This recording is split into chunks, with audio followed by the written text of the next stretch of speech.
beyond, and talk to us about blockchain. So I think overall, and many of you spoke about this as we were doing our general networking as much as we can in this virtual world. Blockchain is the sizzling new hot new tech in news for recent months. And a large part of this is because the experts in the field are projecting that this is now at a place as a technology where it's moving from a concept to actually actualization of that concept. And some of the use cases are now being realized in the real world. And of course, one of the more popular use cases is Bitcoin and cryptocurrency.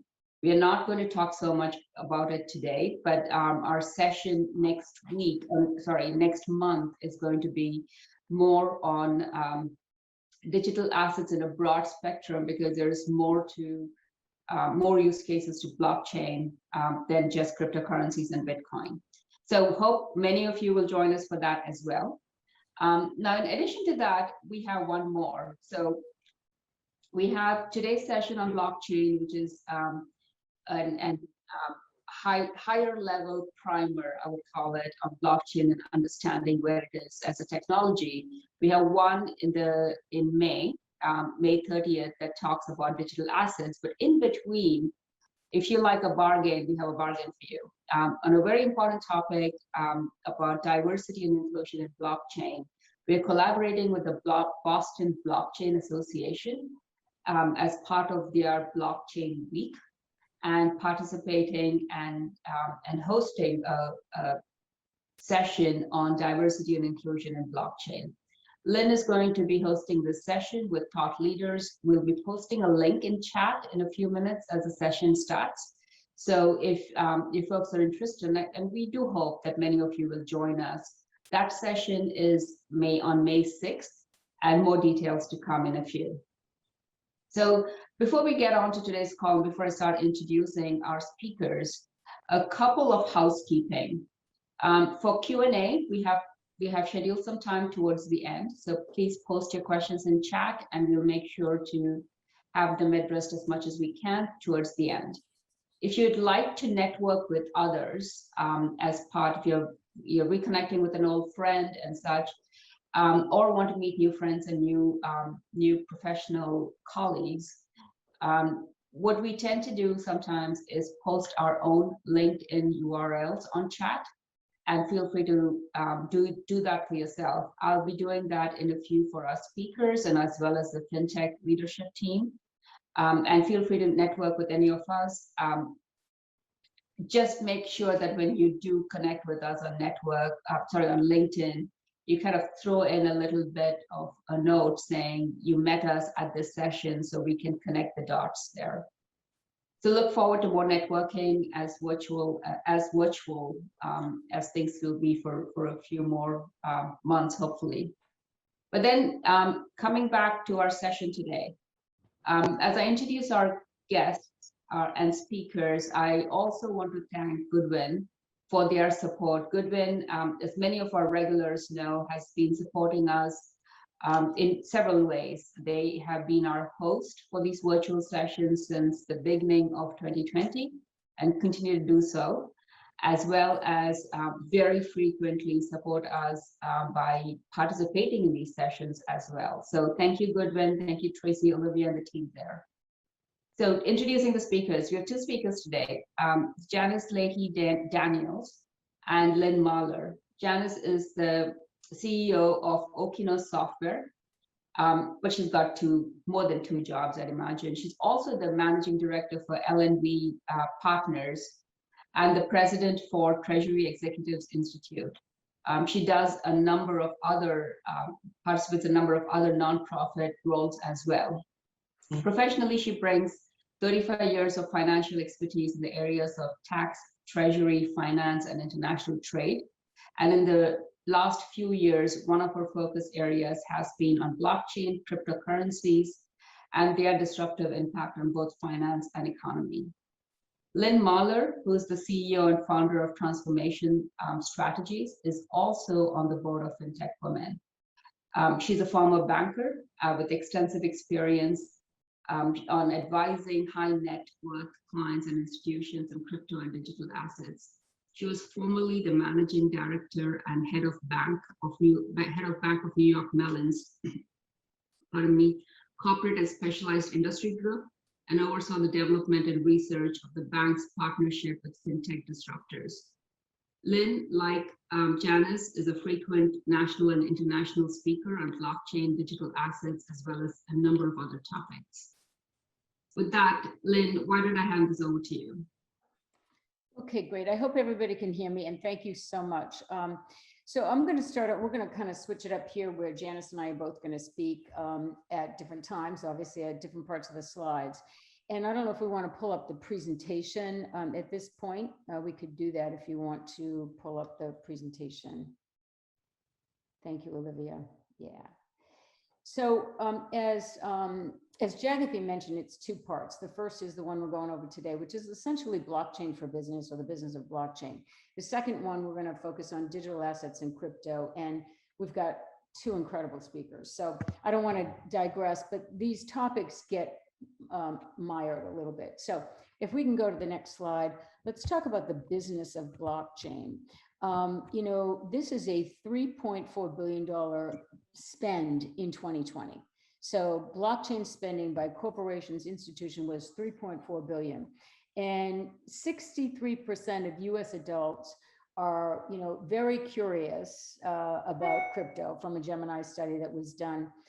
When you think about it, you know, there's this blockchain, which is the technology, but it really runs parallel to the Bitcoin, which we've all heard.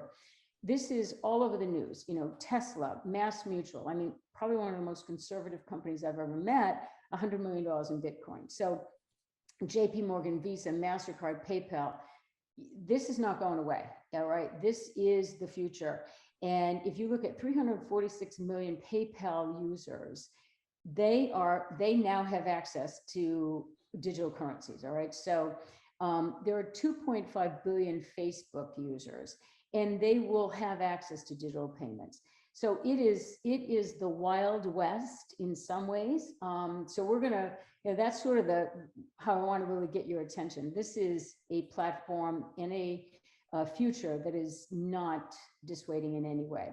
So, you know, ultimately blockchain is a chain of blocks that are time-stamped across a lot of computers. I think we've all heard that it takes a lot of computing power, and it does. But, you know, one of the things is that these assets are tracked on a very and much more secure platform than centralized. When I say centralized, I mean a bank or the Fed or somebody like that. So the transactions or assets, because with this new technology, anything can become an asset, all right? Your DNA, the music you produce, your art, whatever. Transactions are on a shared, immutable, decentralized network. And it's the worldwide exchange of data without any central authority. Now, I mean, you really do have to think about that. You have to stop and think about that. It's not like I go to a bank and I put my money in. There's no bank. It's out there, right, on this secure network. But it facilitates transactions between individuals or companies who don't know each other or trust each other. It does, you know, the benefit for the future is that it reduces risks in redundancies. And we're going to get into a deep discussion. But this was all, the premise of this was on a 2008 white paper that was written by Satoshi Nakamoto. We're going to tell you all about him, but this is just to give you a little bit of an overview. We can go on to the next slide. So I mentioned blockchain is a shared, immutable ledger, and it records transactions or tracks assets in a business network. As I said, anything can be an asset, tangible, intangible. Your house, your DNA, your any kind of property that you own, bonds, stocks, whatever. All right, and they are traded on this network. It reduces risk because it doesn't have what typically happens in a banking environment is a reconciliation process. I say I deposited $1,000. The bank says, yes, I got your 1,000. They keep a record of that. And so there's this reconciliation that happens that is very kludgy, all right? So there's a lot of records of the same thing being reproduced over and over again. The difference between blockchain and any kind of crypto or digital asset, and this is where I think a lot of people get confused, is that digital assets or crypto are a medium of exchange. And we're going to talk about that. It is stored on the blockchain. And so it is, controls the monetary units and verifies transfer of funds. And the best example is Bitcoin. Now, I will say that I think a lot of people get mired. The way I like to look at it is blockchain is kind of the highway, and the digital asset or crypto is kind of the car, if you will. All right, it's moving on this immutable ledger. A lot of people. We can move to the next slide. I mean, one of the things I want to say is a lot of people believe that this technology is really libertarian or much more democratic. And the thing that strikes me is when we start telling you about the Bitcoin, and we start talking a little bit about that, you'll understand that some of the countries that are trying to decouple themselves from the United States dollar, like China, like Turkey, like Iran, are creating their own digital currencies. Digital yuan is all over the papers if you are familiar with that. But I think that this technology and the currencies are really, or the asset, are really going to change a lot of what we do. So blockchain comes in two types. One is unpermissioned or open source. It's owned and accessed by a distributed, decentralized database. So, there is no need for, I talked about a replication or a reconcilement. There's no need for that. There's no need to authenticate. If Janice wants to send me $1,000, all right, my bank says, well, does she have the 1,000 to send to Lynn? None of that happens. There's no validation. It all happens in the network. And so it's not like the old structures. And there are some scary parts of that, okay? We'll talk about those shortly. But the second is something called permission of private. And, what we're seeing is that there are identical copies of the ledger. So kind of like a bank, right? There's an identical copy that's distributed to a limited number of people. Think about people, private, high net worth individuals. I want to make sure that my assets are secure somewhere. And I may not want to have, I may not want to take all the requirements that it is required to have my own wallet and a hard wallet and all that stuff, which we're going to get into. But think about a private network. I think about that as, say, a Fidelity or a Schwab, or, they are going to continue in a certain way and potentially use this technology. So I'm going to pass it on to Janice, and we'll go to the next slide. Okay, excuse me. Thank you, Lynn. So we think about money, fiat money. It's something you can touch and feel and hold close to you, put it in a local safe, close it up and open it up for a rainy day.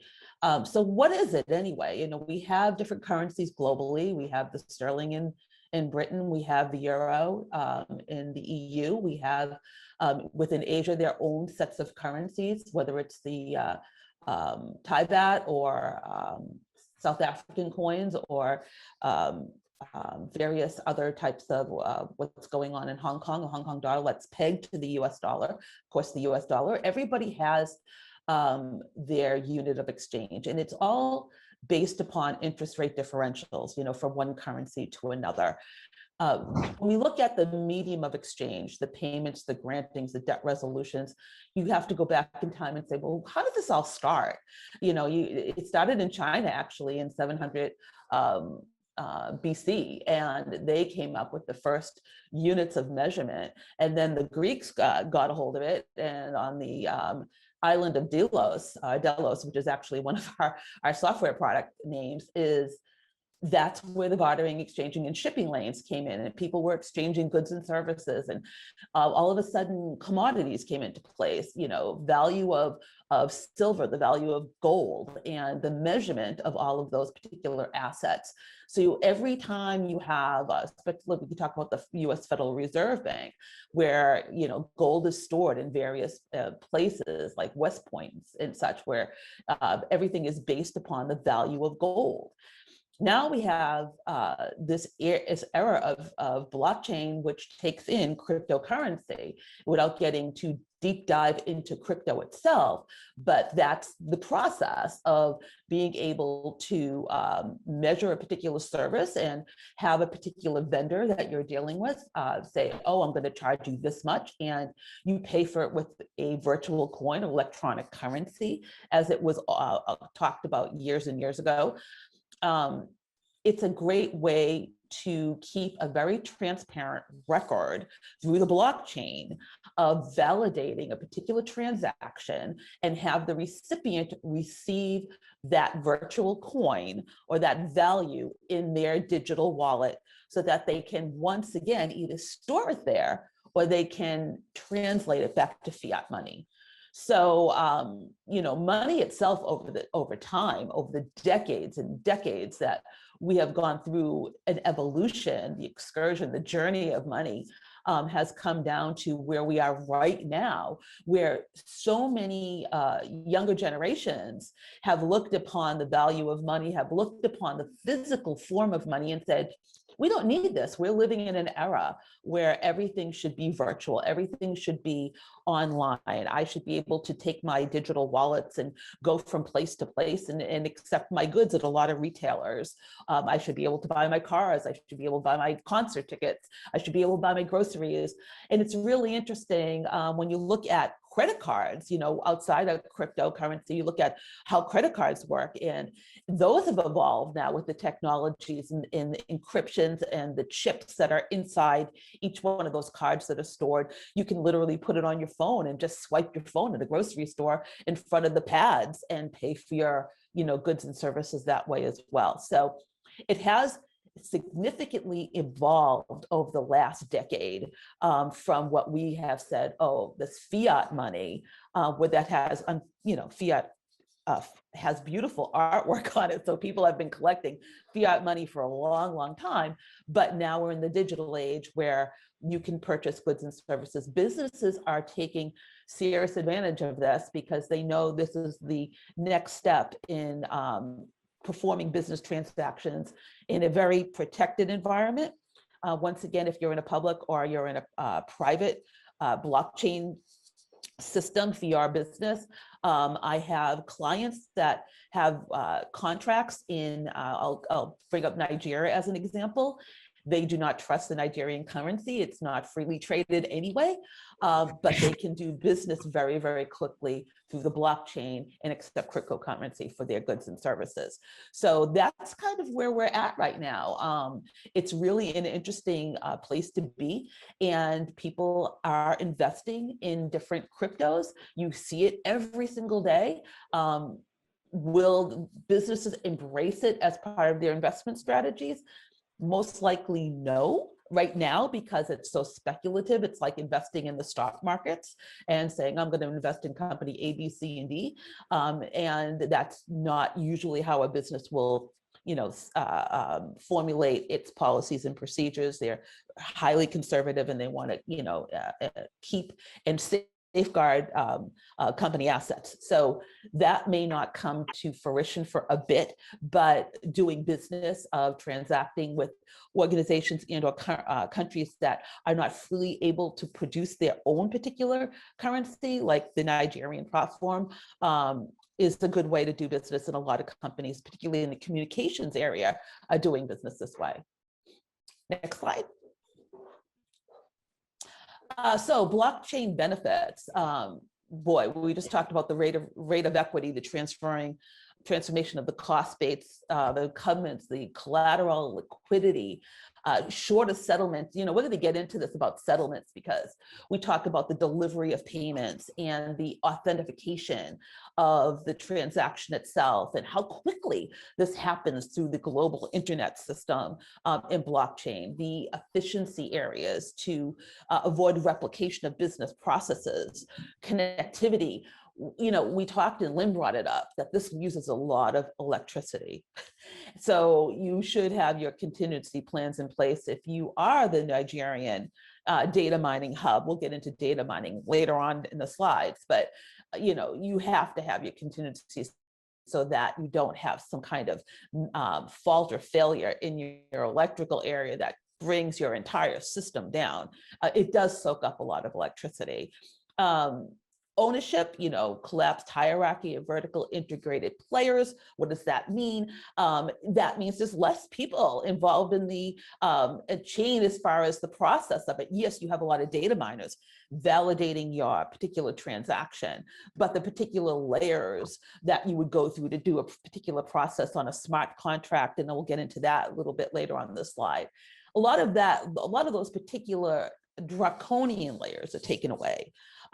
There is a security element to the encryption and the decryption of the data.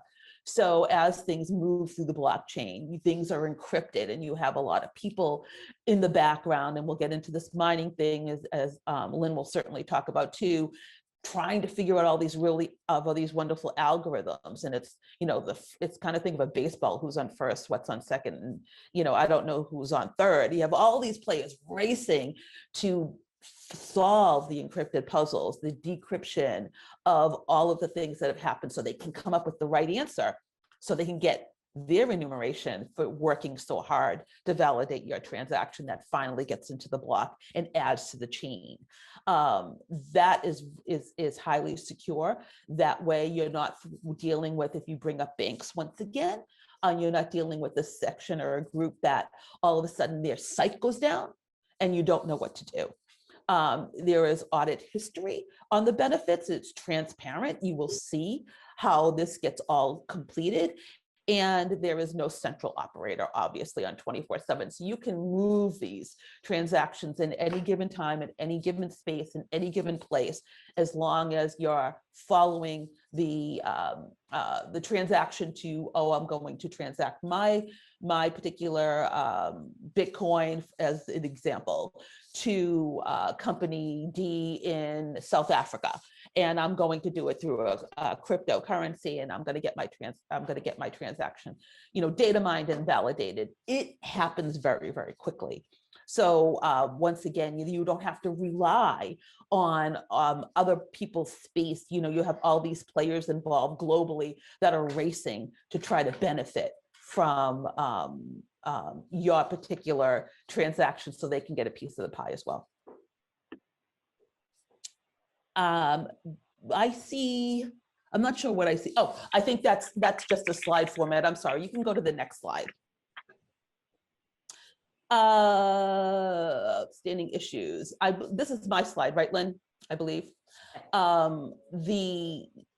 There is a legal aspect and of what goes on here. Who accounts for changes in the ownership? What happens if my currency gets lost in the big wide world of virtual space? Can I get it back? Is there a cost benefit to doing these transaction costs that can be, really high value? What is my delivery payment system?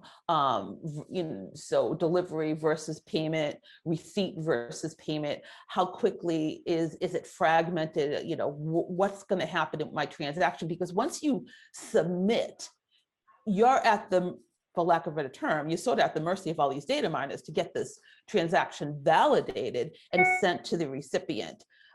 You are not controlling that. You control what you release, but you're not controlling the steps to get there. So there are some issues that make sure that there is granularity and the ownership trail to make sure things are set up appropriately, and there's no bad actors in the process that might be sending misinformation through the block to try to deviate somebody else from working on your particular algorithm. There's a governance oversight. The IRS wants to get a hold of this. They have audited, an audit letters out to Coinbase in the past saying, I want a list of all your users. It has been used in the past for dealing with areas that the federal agencies would deem not so great, in the areas of embezzlement and or drug areas. So these are hard to track in that way. And from an IRS perspective, it's really interesting. the IRS cares about their piece of the profit. That's their job. They want to make sure that everything is taxed, whether it's illegitimate or not. They still want their money. Other governing agencies and federal government will deem whether or not the transaction was legitimate or not. However, the oversight relevant to the governance of it, we want to make sure that we receive our piece. So people who are been dabbling in this since 2017, 2018, 2019 may have received certain letters from the IRS, and I'm using the US government as an example, to make sure that they're declaring their cryptocurrency holdings on their tax statements. So there's all of that going on. There are data controls that need to be put into place to make sure that, once again, nothing is unscrupulous. There are not people that are trying to push misinformation through the block to try to gain their put themselves in a better playing field to attempt to receive whatever compensation they get for successful mining. So there are those types of things going on right now. They have to be worked out, but by and all, these things can be, especially with artificial intelligence in play, it's going to shorten the gap. And this is just going to keep getting better and better and better. Once again, this is really in its infancy. And as it continues to develop, we'll see these outstanding issues get, the gap will get closed further and further. Next slide. Okay, so we talked a little bit about Satoshi Nakamoto, and thank you, Janice. A lot of really stuff there. So there was a paper written, and there's still controversy whether this was one person. They could never find the real person, Satoshi Nakamoto, or whether it was a group of people. Some people say it was Elon Musk. I mean, there's a million different stories out there. Bottom line is, a white paper was developed in 2008, and it was about a new kind of digital money called Bitcoin. And that's really the inception of Bitcoin. And that happened in late 2008. And every cryptocurrency that you're seeing today, Dogecoin, Litecoin, whatever it is essentially an evolution of the ideas that were laid out in that paper. His goal, or the goal of the paper, was to create a digital money that would really make online transactions between strangers, people who didn't know each other, anywhere in the world possible without a third party. So if you think about it, if you've used Venmo or PayPal, or my favorite, Apple Pay, very similar in a transaction. So it is, kind of tied to your bank, but that's the kind of technology. However, has a lot more to it. It would eliminate all this thing called double spend. And that's where a person might use the same money twice. As an example, you get $1,000, you put it in your bank spends your money, right, to lend it out to other people. So that money gets spent all the time, and you don't benefit from that opportunity. You put $10,000 in Fidelity, Fidelity uses it for other things. All the banks do that. They lend it, they whatever. So the idea is that you benefit from some of those issues, and it does eliminate this double spend. The network itself constantly verifies every single movement, all right, of this Bitcoin, and it is based on the blockchain. What I like to think, the way I think of Bitcoin is, and this is my opinion, you can find others, but I look at it like a store of value. That's my impression of Bitcoin. Whether that's, everybody believes that, you could debate that for hours and days. So the next slide talks about the blockchain and what is it? And essentially, we're not going to get technical here, but there are essentially, if you learn more about blockchain, there are 3 layers to it. There's a protocol layer, and that I like to think of as kind of the Fed. That, in my mind, because I'm a banker, right? I think about, okay, they're kind of the governing body, but there is no governing body. Remember that, right? But that's where the protocol layer is sort of the overview. There's the network layer, and I kind of think of that as sort of the banks, where it goes from one party to another. And then you have the application layer, which is really how businesses like Kristen Mashot and her LiquidX, they play on this Bitcoin. They go on that highway and they produce these products and services that we need, right, to do business.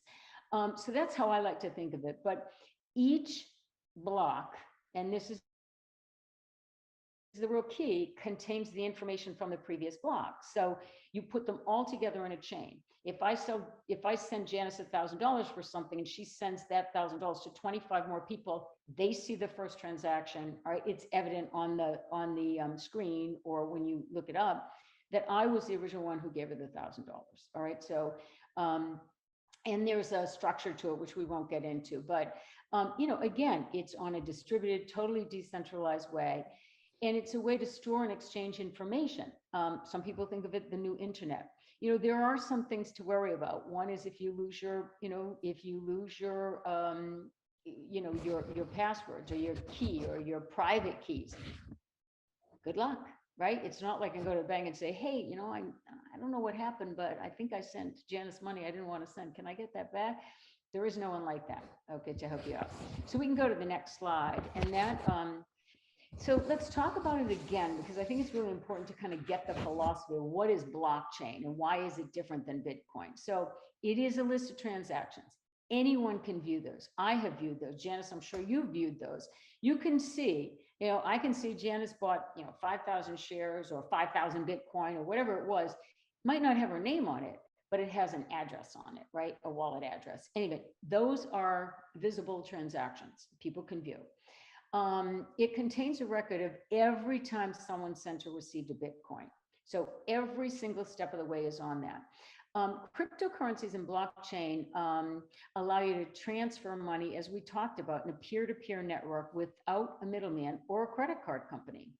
All the cryptocurrencies, and we're not going to talk about them today, but at our next session next month, we will dive deep into each of these. Ethereum, Bitcoin, Litecoin, you've heard Dogecoin, you know, those are all on what's called the secure blockchain network. So the accuracy, the validity of every single one of those transactions is being verified along the way, called mining, but we'll get into that in a minute. And the payments that are on the blockchain are more secure. If I don't know Janice and I want to send her money and she's going to send me goods, I'm, you know, in trade, there's all this paperwork that used to go with that transaction. I'm going to buy X from her, and here's the payment's going to be here, and the bank stands behind it. There's none of that. This is, you know, this is a direct peer-to-peer network. I send her the money, boom, the goods. I got the goods. They're on a port, whatever. So it's more secure than any kind of debit or credit card company, and it is based on cryptography, which we are going to get into. Janice, I think you've got the next slide. I do. Okay, this is a little bit redundant, but it's more of a visual of what Lynn just talked about. You know, how does this all start? So once again, I'm a user and I decide to request a transaction. It goes into a peer-to-peer network. Those are verified by a series of algorithms, mathematical puzzles that need to get validated. Once they are validated, once the person or persons have validated the transaction, it goes into a block and it gets added to the chain. It's fairly as simple as that, but the only thing that would possibly cause a problem is, like I said, if you have some bad actors out there that are sending misinformation through the blockchain, that is going to delay any kind of way of the verification process to take place. And I personally have not seen it. I've read about it where a transaction may have been delayed. I have heard the horror stories that Lynn pointed out about not having your passwords protected, particularly in the old days when people were dealing with, you know, more older types of laptops. They couldn't convert over their floppies to a particular amount of information to be able to retrieve data. And a lot of people that invested in Bitcoin very early on, because they couldn't retrieve those passwords, just went away. I mean, they just lost everything.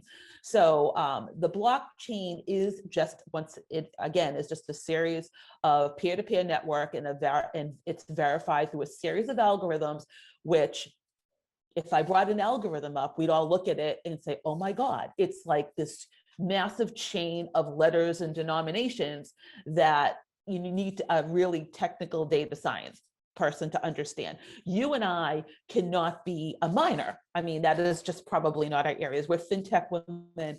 This is what we do. But to understand truly how the mining process happens, it is just a little bit above my, pay grade, so to speak. I do not get it. I do see what comes out of it, but I myself could never be a miner. So if you're in the space to say, oh, I'm going to grab a bunch of computers and I'm going to, be a miner and I'll get my piece of the pie if I solve these particular algorithm puzzles, I think that that's just too much of a light way of looking at it. You'd have to go join one of those massive hubs and become one of many people that would go into the blockchain. And then once again, once it's verified, the block is added to a permanent existing block where if there was a transaction before it that was related, you could see it. If not, it's done and the transaction is successful. Next slide. Is that me or you, Lynn? Cryptography? Yeah. Me. Okay.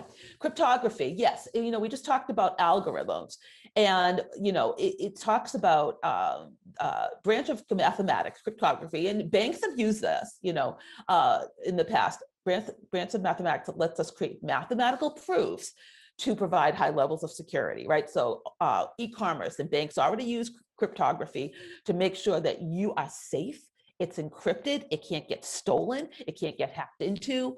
I mean, this is all part of what blockchain uses, an embedded cryptography, so that people that are mining can go in and once again validate transactions.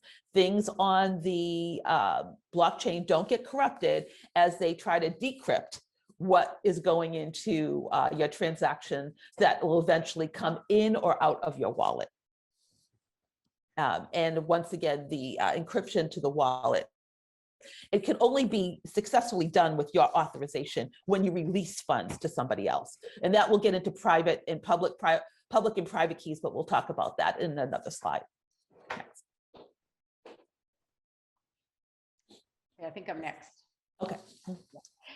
So what about the blockchain ledger? If you've ever worked in banking or any kind of accounting, you have this ledger, right? If you think about a bank's ledger, the blockchain is similar in that it tracks all the money that's flowing into and out of a network. But unlike a bank, crypto blockchain isn't maintained by any individual or organization, including a bank and governments. And to me, that's really key. Okay, this isn't, I grew up in banking. My professional career was in banking. You always have a ledger. Janice gives $1,000 to the bank. You have $1,000, credit on your account, right? And that doesn't happen here. So there is no any maintenance. All right, it's on this blockchain network. So, where does new crypto come from? And this I think is really interesting. Janice talked a little bit about miners, which is, you're right. I mean, it's a very computer heavy. Something I'm not sure exactly how it's done, but it is done. It is essentially new cryptocurrencies become available when a chunk of transactions or a block is essentially added to the chain and actually verified and completed. And based on the information, et cetera, the network rewards the miners or the participants with a small amount of digital currency. So they can then create, additional currencies out of that. So that's where you see some of these new currencies or cryptos that are coming out of the marketplace. But again, this is at a very, people who are doing this are very, very, I would say, beyond computer savvy to the nth degree, right? Very technically proficient. And then, the crypto blockchain is distributed against the entire currencies network. So I hope that clarifies a little bit. We're going to talk a little bit more if we go to the next slides on mining. Remember, mining happens and Bitcoin and these digital currencies or digital assets happen 24/7, 365. In fact, I'll get into the slide in a second, but I heard a conversation of Michael Saylor, who owns a company called Galaxy Digital, said that all 95% of all Bitcoin is owned by 2% of the population. So, that doesn't mean that if somebody's a whale, as they call them, all their Bitcoin is in one address. And we're going to talk about wallets and addresses, but you see that this universe of certainly Bitcoin has been a very small universe. It is changing rapidly because you look at all these companies that want to get involved in these cryptos. Their private wealth clients want to hold them. The banks want to hold them. The insurance company, everybody, wants to be part of this new technology and this new digital asset or currency. So while these transactions are happening around the clock and worldwide, and this digital money is essentially paying for it, the network adds each transaction, as we talked about. Once a confirmed block is added to the blockchain, I confirm Janice sent $1,000. That's essentially mining. Somebody who gets to that first, the miner gets there first, validates that transaction. Hey, that's valid. She's valid. The recipient's valid. That's a valid transaction. Okay, that is confirmed. And that process of doing that work, confirming, validating, is mining. So again, it's the confirmation, the synchronization, and the digital booking of the transaction, and essentially the Bitcoin in this case. And it is a competition, it's like a race to the finish, right? I want to get there first because I know that I will solve this cryptographic puzzle, right? And I'm the smartest miner, right? The one with the biggest amount of choice wins. So I can actually solve this puzzle, and then I get rewarded for that. So we're not going to talk a lot about hash because that symbol, et cetera, is very, it's technology based, and we're not going to talk too much about that, but it is a unique structure that has to be used with a combination of other things to actually mine something and confirm it. So as I said, they get the reward. Again, we talked about mining and the amount of computing power that it takes. In some worlds, they call it the gas, the gas to mine the thing. Very, it's expensive, and it takes a lot of computing power. I don't know if anybody heard, Oregon had an issue. China's very big in mining. It's a very, very big, game, I would say, in Asia. But there is also something called mining pools, which are essentially companies that's all they do is they mine, right? And then they get rewarded. So there are some alternatives to mining and development. Cloud mining is possible without owning any hardware because it's possible to buy shares of mining power. So you can buy like a mining company. Anyway, we talked about the race to the finish. If we go to the next slide, let's talk about how you actually, you want to buy Bitcoin, okay? I equate it, if you think about Venmo, if you have Venmo, I'm not going to do a raise of hands, but if you use Venmo, it's a very similar process, I would say. Or if you use PayPal, it's not quite like Apple Pay. I have Apple Pay, but I have my credit card married to it, not my checking account. So, essentially the way it works is that you have a unique address, right? So the first process, if you want to go out and actually buy Bitcoin or some other currency, the one we probably all know is Coinbase. They did their IPO, was a week ago or something. So I have a Coinbase account, all right? So you open up essentially a Coinbase wallet, and your wallet is your address. That's like your email address. How do I find you?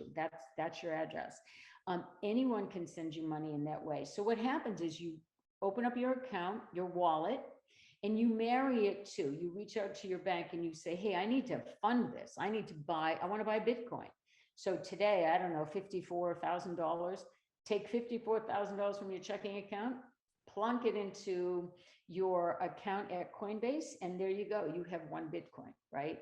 So you attach your bank account to this wallet to buy the digital asset. And again, most of these exchanges, some deal in, just Bitcoin and Ethereum, some deal with the, Dogecoin, the whole laundry list. It really depends. So that's more of a discussion of what you're interested in buying. But every time, once you load your wallet, you got your, one Bitcoin. Now I can go out. I don't know how many Bitcoin it takes to buy a Tesla, but now I could essentially go out and buy a Tesla with Bitcoin, right? And I can, again, the process is exactly the same we talked about. That transaction, if I was going to buy a Tesla, and we're going to walk through a transaction with a company, Janice's, but essentially I'm buying that Tesla, and everything would get verified all on this, peer-to-peer network in the chain. It's verified about 6 times minimally, and there are fees that are split between the miners. And once it's validated, it's done. And the two fearful things are, one, you lose your private key, or that you want to reverse the transaction. Those are very challenging, right? Very, very challenging today. So anyway, it's a very simple process to start out this way. I think we've got the next one. Hi, okay. So basically reiterating what Lynn was saying, I hope everyone can hear me. I heard a little bit of some noise in the background, so hopefully you can hear. It talks about, once again, how someone requests a transaction. It goes through the peer-to-peer network. It gets validated through the algorithms. Make sure that the network of nodes, the various algorithms to solve the puzzle making, once it's verified, the transaction gets created to a block that gets attached to the ledger. The transaction is completed. We have said this before. What's interesting, when we talked about crypto, I thought it was really interesting. Once again, people are trying to get away from fiat money, right? But it's like the chicken or the egg scenario.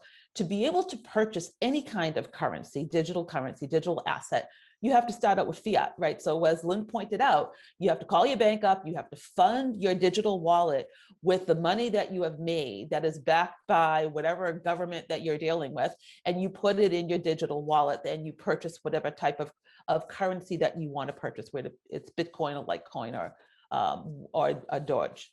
Having said that, crypto is, once again, they're different mediums of exchange, but you have to ask yourself, because it is a speculative environment, how willing am I to move these monies into my digital wallet, let it sit there, and the value of that wallet changes daily. It either gains or loses value, just like any stock holdings that you have. And so be aware of that as you're going through and trying to move your money virtually or move it through a crypto within a blockchain.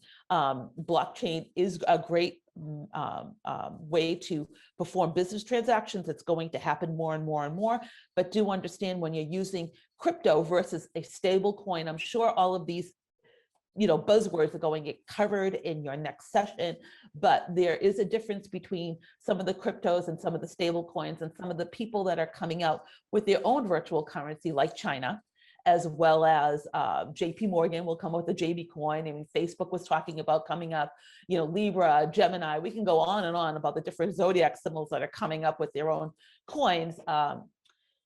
But having said that, it all starts with fiat. So the medium exchange is created, it's stored electronically in the blockchain, and you hope to God that you do not ever lose your passwords. So having said that, this is basically, this slide was a bit of a reiteration, but more of a visual on how this all moves. Next slide. What makes it, is that me or you, Lynn? I'm sorry. That's you, sorry. Okay. What makes it suitable for business? Okay.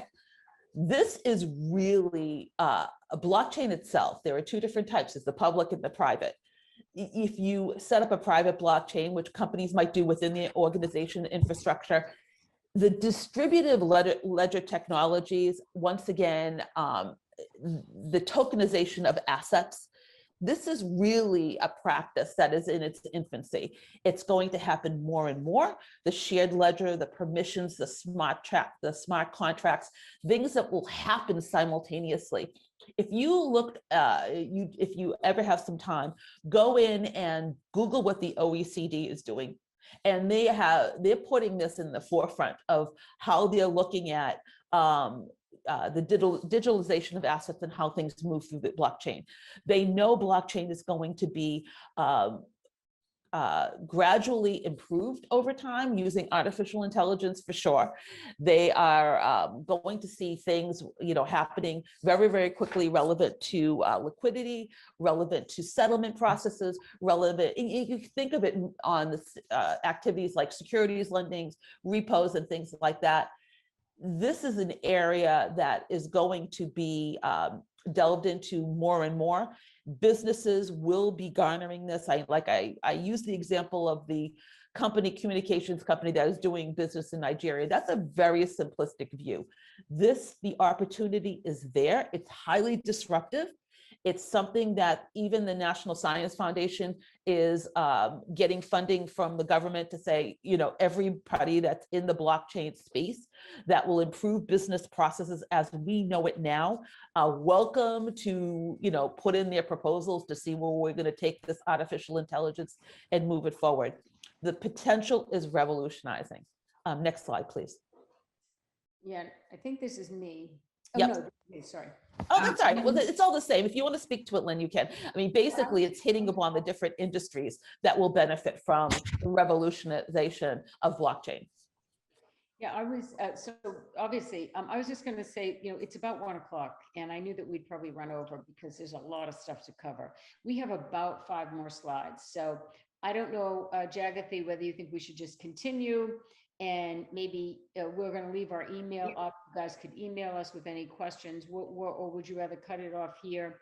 Two things we're going to do is talk a little bit more about cryptography, do a actual paying with Bitcoin for a purchase, and then just talk about one slide on DeFi. So, yeah, Lynn, what I would suggest is let's continue. People that can stay in our audience will move, and for the others, we're recording the session. Lynn, I should tell you this: when you shuffle your papers, the noise comes over the mic, so maybe that a little bit. But letting me know. What I would suggest for our audience is we'd love for you to stay maybe another 5 or 10 minutes maximum. But if you had to leave, we understand, of course. We'll be recording the session, and we'll send a link to the session ahead of our next one. Lynn, back to you. Yeah, I mean, I think we talked about this. We can go to the next slide. There is really value in every asset, whether it's your house, your DNA, et cetera. The technology, we're not going to get too deep into this because we'll talk a little bit more about it the next. But, you'll hear about this technology, and you'll hear about that, the technology really allows for these transactions that people can view, but is also, it verifies that other person on the other end is actually who they say they are. It can't be changed, and it is verifiable. So let's move to the next slide. We talked a little bit, the cryptography involves something called a digital certificate, and it is forgery resistant. So it's trusted in that the technology is the trust. The technology creates the trust, right? And there is a certification, just like a passport, that happens, but it's in a technology world. So we're going to, and oftentimes, so there's 2 different types of this sort of trusted source. One is called proof of stake, which is under the Bitcoin world, and proof of work is under Ethereum, which we will talk about extensively next time. So we can go to the next slides. Janice, I think you were going to go through the Overstock. Yeah, we can do this very, very quickly. If I am a consumer and I do have a digital wallet already established, Overstock is one particular retailer that allows you to pay your transaction with Bitcoin. It's a great scenario. So you go into your Overstock and you purchase, get everything into your cart, you hit, okay, I'm going to check out, and you see on this area, like you can check out by credit card, PayPal, PayPal credit, or Bitcoin.